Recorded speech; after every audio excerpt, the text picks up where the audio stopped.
The storm had nearly drowned the highway. His porch light flickered as the knock echoed, soft, hurried, uncertain. When he opened the door, a woman stood soaked with two trembling kids and no words to offer, but her wrist tattoo, it matched something he'd buried with his past. And suddenly, the night wasn't quiet anymore. Before we dive in, drop a comment with where you're watching from, and don't forget to hit subscribe for more videos like this. Let's begin. Tyler Knox was a single dad of two, ex-military, and now a mechanic in the sleepy town of Ash Creek, Virginia. He didn't talk much about his past, not to neighbors, not even to his kids. Some memories were better left boxed up and buried beneath bolts, grease and broken engines. It was just after 9 p.m. when the knock came. A storm was raging outside, the kind that made power lines dance and trees scream in the wind. His daughter Ellie, 7, had fallen asleep on the couch, clutching her stuffed dinosaur. His son Jace, 10, was still up pretending to finish homework, but really sneaking glances at the TV behind his textbook. When Tyler opened the door, the cold wind slapped his face, and so did something else.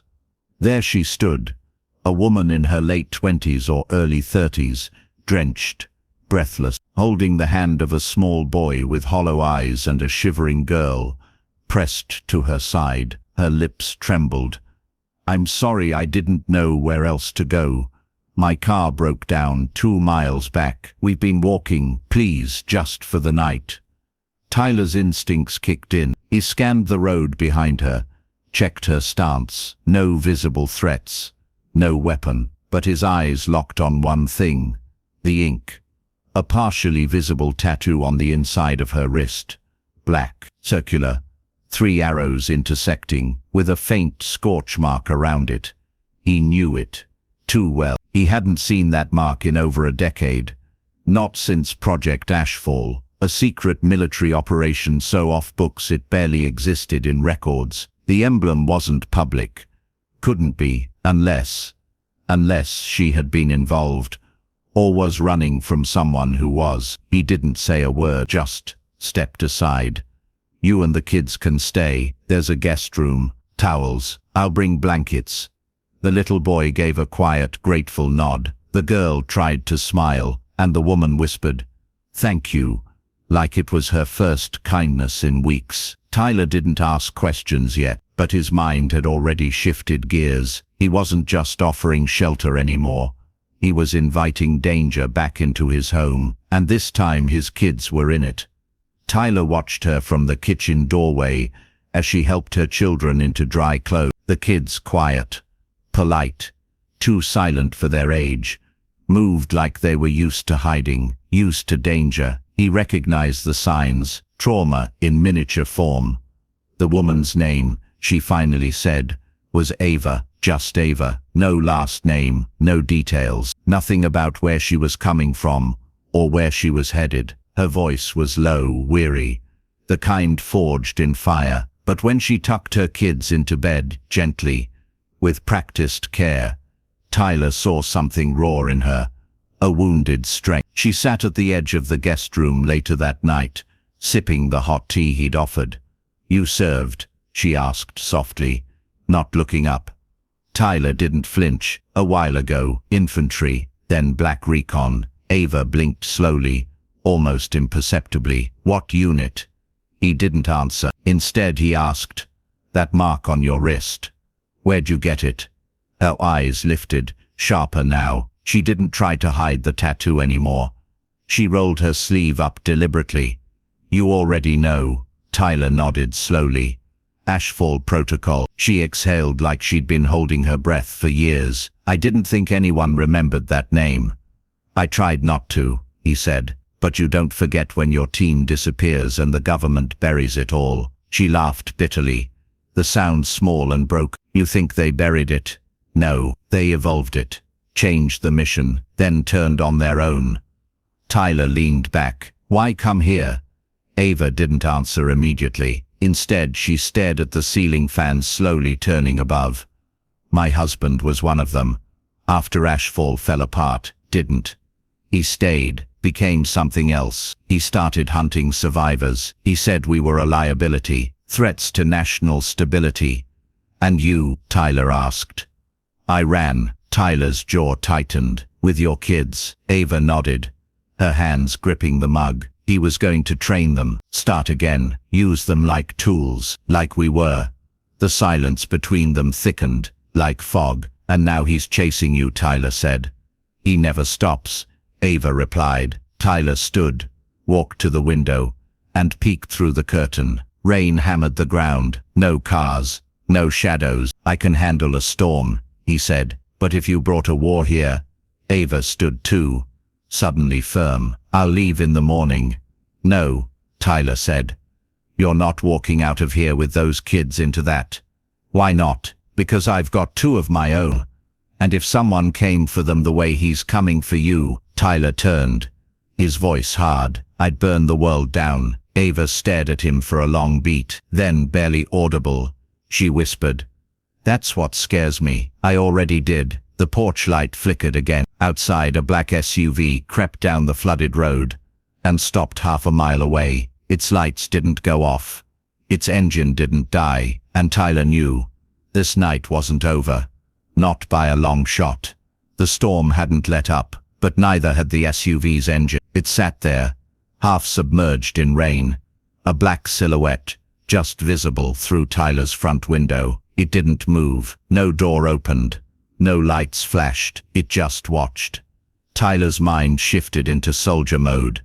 Old instincts, threading through the years of mechanic grease and bedtime stories. He turned off every light in the house, one by one, until only the dim oven glow remained. Ava didn't ask questions. She moved like she'd done this before. You recognize the vehicle? Tyler whispered, pressing his back to the wall beside the window. It's not his, she said, but it's one of theirs. Government, contractors, mercenaries, recruits from old ops, like Ashfall. He handpicked them, trained them to erase people without blinking. Tyler gritted his teeth. And you were married to this guy? She looked down, her voice thin. Before I knew what I was marrying into. From the hallway, a sleepy voice broke the tension. Dad. It was Ellie.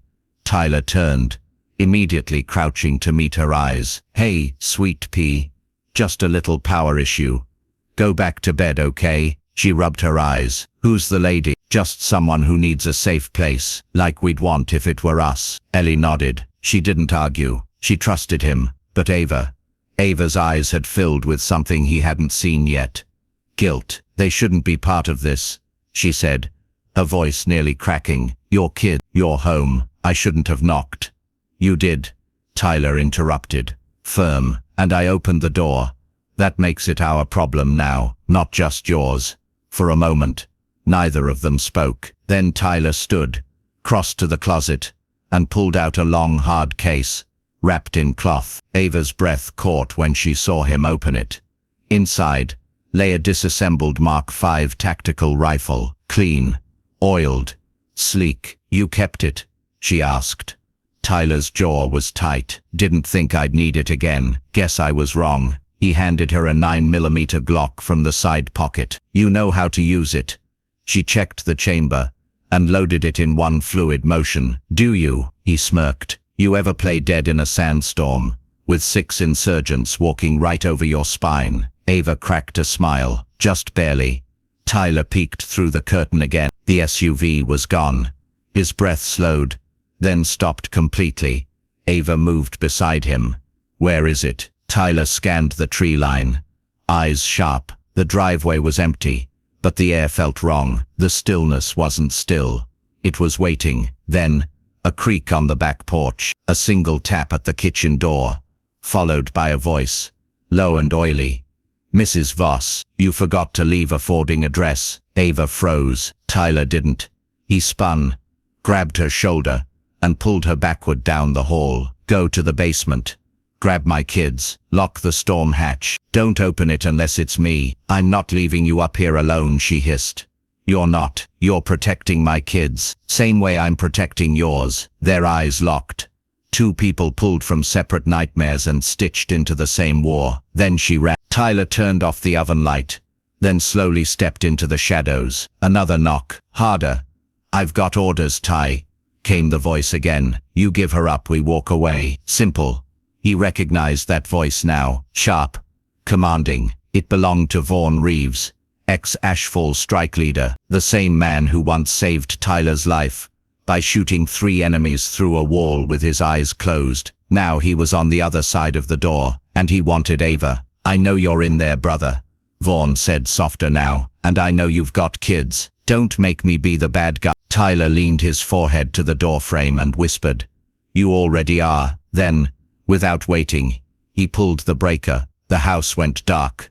The storm roared louder, and in the silence, Tyler became who he used to be. Not a mechanic, not just a single dad, but the ghost they trained him to be. The entire house fell into pitch blackness. Rain pounded against the roof. Wind howled through the trees. But inside Tyler's home, everything stood still, until the door handle twisted. Vaughn didn't kick it down. He was smarter than that. Instead, he tested the lock. Quietly, patiently, like a man who'd done it 100 times before. Tyler pressed his back to the wall near the kitchen entrance, his rifle held low, finger just resting near the trigger.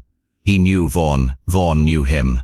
This wouldn't be a noisy firefight. It would be a test of breath, of movement, of who blinked first. The back door creaked. Soft leather boots moved across tile. Tyler crouched, listening to the weight. One person, heavy, calm. The man wasn't worried. Then came the whisper through the dark. "Ty, we were good once, brothers. I taught you everything. You're going to throw that away for her." Tyler stepped silently through the archway, heading for the living room. He didn't respond. "Not yet." Vaughn continued louder now. "She didn't tell you everything. She never does. You think she's running, that she's the victim. You have no idea what she did inside that facility, what she built." Tyler could hear his heartbeat in his ears, each thud a drumbeat of memory and rage. He moved around the couch, one step at a time. He could see the glint of light off the intruder's watch now, close. Then the voice stopped, and Vaughn moved. Too fast. Tyler ducked, just in time to avoid the barrel swinging toward his face. They collided near the kitchen, grappling like wolves in the dark. The rifle fell to the floor with a thud. Tyler slammed his elbow into Vaughn's ribs twice, then was shoved backward against the counter. "Still got it," Vaughn grunted, wiping blood from his mouth. Tyler grabbed a kitchen knife blindly and swiped, catching only fabric. "You don't have to die here," Vaughn growled. "Just give her to me. Let the past be what it was." "She is the past," Tyler snapped. "You turned it into this." Suddenly, there was a faint creak behind them. Both men froze. A little voice. "Dad. Jace." Tyler's heart dropped. He couldn't let Vaughn see him. He couldn't let his son be seen by a man like this. But it was too late. Vaughn's eyes darted past him. "Kids up," he muttered. "Would be a shame if he learned what you really did in the sand." Tyler didn't give him the chance. He grabbed Vaughn by the collar and threw him into the side door. Glass shattered. Vaughn fell halfway outside into the mud. Tyler grabbed his rifle and aimed it down. "Leave. Don't come back." Vaughn smirked, blood trailing down his temple. "You think this is about her? It's not. It never was. She unlocked something inside Ashfall. We don't want her dead. We want her memory. She's not a vault." Tyler growled. "No, she's worse. She's a key." Vaughn vanished into the rain. Tyler stood there for a long time, rifle still aimed at nothing, breathing hard. Then he turned. Jace stood there, eyes wide, lip trembling. "Dad." "Who was that?" Tyler knelt, grabbed his son's shoulders. "A mistake," he said quietly. "A mistake from before you were born, but I'll never let that mistake touch you." Jace nodded, and in that moment, Tyler realized something bone deep. This war wasn't going to wait, and if Ava really was the key to something buried beneath the government's darkest experiments, then she and her kids weren't the only ones in danger. So were he. The ghosts of Project Ashfall had found his house, and ghosts didn't knock twice. By morning the storm had broken, but the quiet wasn't peace. It was pressure, thick, restless, waiting. Tyler didn't sleep. He sat at the table, rifle still within arm's reach, eyes locked on the window. As the sun crept across the waterlogged yard, Ava sat across from him, her fingers wrapped around a coffee mug she hadn't touched. The kids were safe in the basement with a cartoon playing softly, none of them knowing they had been one breath away from death just hours earlier. Tyler finally spoke. "What does it mean you're the key?" Ava hesitated, then set her mug down. "I designed something during Ashfall," she said, voice low. "Before the program turned dark, it was meant to be a neural bridge, a memory mapping system, so soldiers could retain intel even under trauma or sedation. They wanted to use it to preserve knowledge, skills, reflexes, like muscle memory downloads." "Yes," she said, "but it evolved into something else. They started testing it on prisoners, then volunteers, then us. Project Echo sequence. They stored fragments of our memories, stored people." "Tyler, you're saying they didn't just train us, they copied us?" She pulled back her sleeve again and showed the tattoo, now fully visible. It wasn't just an emblem. Around it, scarred into the skin, were faint tracer lines, barely visible. "Tech, implanted during the last phase of Ashfall. They wanted to upload the ideal soldier," Ava whispered, "but they needed the perfect candidate. You. I didn't volunteer. I just lasted longer than anyone else." Tyler stood pacing. "Why come here? Why not disappear?" "I tried," she said, "for years, but the system activated. I felt it, in my dreams, in the kids. They weren't just tracking me, they were syncing. My son." He started drawing symbols he'd never seen. "My daughter." She remembered code phrases from missions I never spoke about out loud. Tyler froze. "You think they're infected?" "No," Ava said. "I think they're the end game. I think Vaughn was supposed to retrieve them." Tyler's fists clenched. "Over my dead body." Ava met his gaze, her voice quivering with conviction. "I don't need a hero, I need a partner."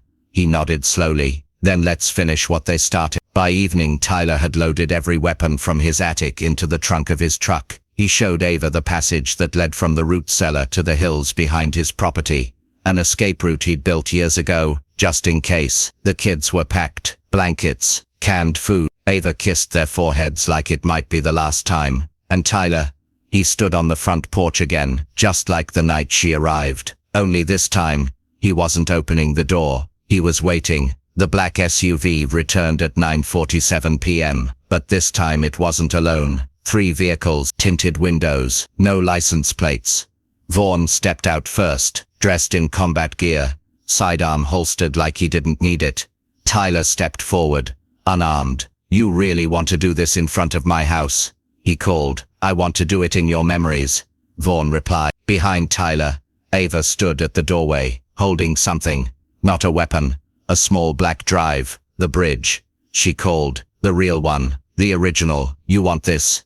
You leave the kids out of it." Vaughn smiled, slow and poisonous. "I'm not after the kids anymore, Ava. I'm after you." She threw the drive onto the gravel. "Then let's end this." What followed couldn't be called a fight. It was a reckoning. Tyler and Ava moved like storm and shadow. They didn't hold back. They didn't hesitate. The house became a battlefield. Smoke grenades in the kitchen, flashbangs through the hallway, echoes of suppressed shots rattling the cabinets. Tyler fought like a father with everything to lose. Ava fought like a mother who'd already lost it once. By the time Vaughn lay bleeding in the mud, rain returning in soft sheets, the backyard was scattered with broken men and smoldering silence. Tyler limped to him, rifle aimed low. Vaughn grinned.